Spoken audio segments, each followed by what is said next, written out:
When the conversation comes up about the best of the best in microbrands, Monta always enters the conversation. Today, I finally have the Ocean King, their dive watch, here on the channel, hands-on. I am very excited about this because in hand, this watch feels amazing. It's something that you really need to experience in person, and I highly recommend, if you know anyone with a Monta, get your hands on it, and it will change your opinion on microbrands. But without further ado, let's flip the camera and take a hands-on look at the Ocean King. So here's the thing about Monta. A lot of people talk about them as if they are a microbrand, and I would say they aren't a microbrand because the quality here is a step up from what you would normally get from a microbrand. They're also using a Sellita SW300, something typically not used by microbrands unless they're trying to do something very special.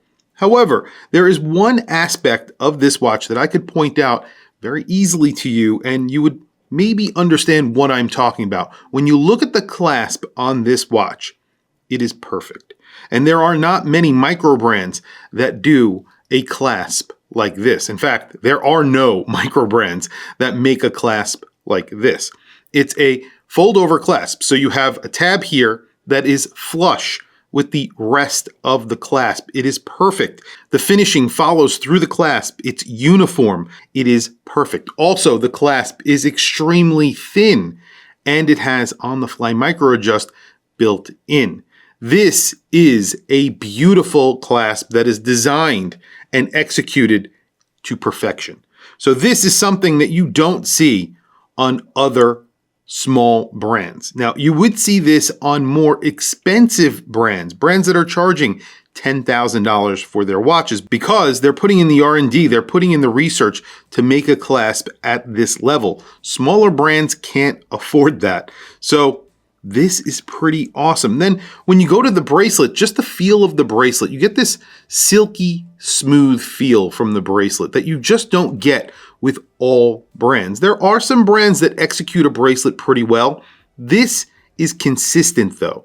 These bracelets, every bracelet that I've ever featured or felt from a Monta is beautiful. And it's just silky smooth. Nothing kinks up.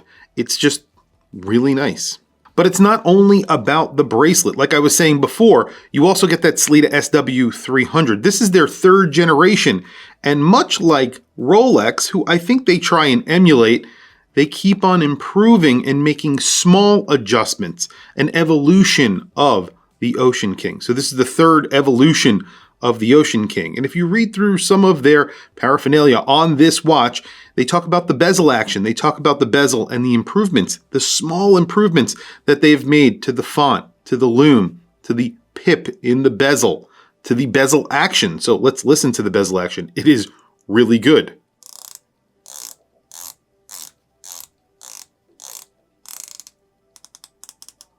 It is really nice. It feels very solid. It has the perfect amount of weight.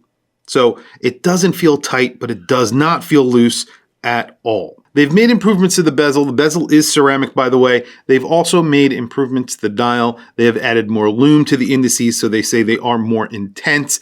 And they have made some adjustments to the size and the proportions of the indices to make it more legible and slightly better than the previous version based on feedback. Not many brands are able to do that or even want to do that because it does cost money to redesign a dial and a bezel that was already really good just to make minor updates. Then you have the date at the 6 o'clock position that's taking the place of the 6 o'clock index.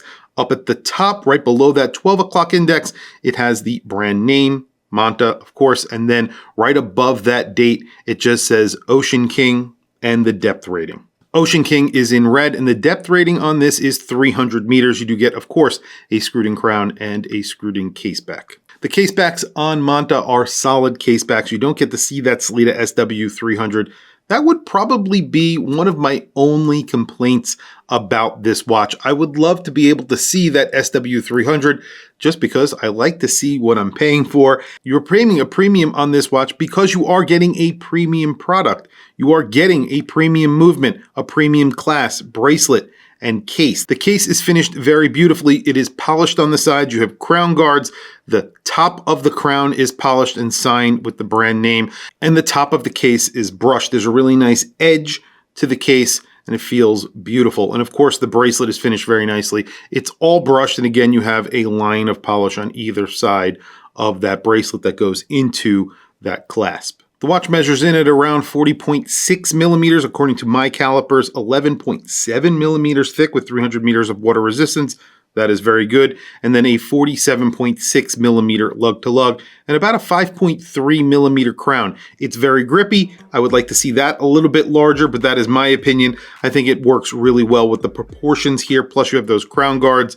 So I think it works. On my wrist today, I have another 300 meter dive watch, but this is a Tourbillon by Angelus. This is a recent purchase for me that I've always had on my list of Grail watches, and now I have finally purchased it. This is a really, really cool watch that has a tourbillon. It has a skeletonized movement and 300 meters of water resistance in grade 5 titanium. Pretty insane watch. And there is the Ocean King on my 7.5 inch wrist. You can see that it wears pretty thin to the wrist, 11.7 millimeters thin. That's because you get that Sellita SW300, which of course is a thin movement, a higher end movement from Sellita, on par with a 2892 from Etta. Really great looking watch, 40.6 millimeters, 47 millimeters and change lug to lug, and just looks great on my 7.5 inch wrist.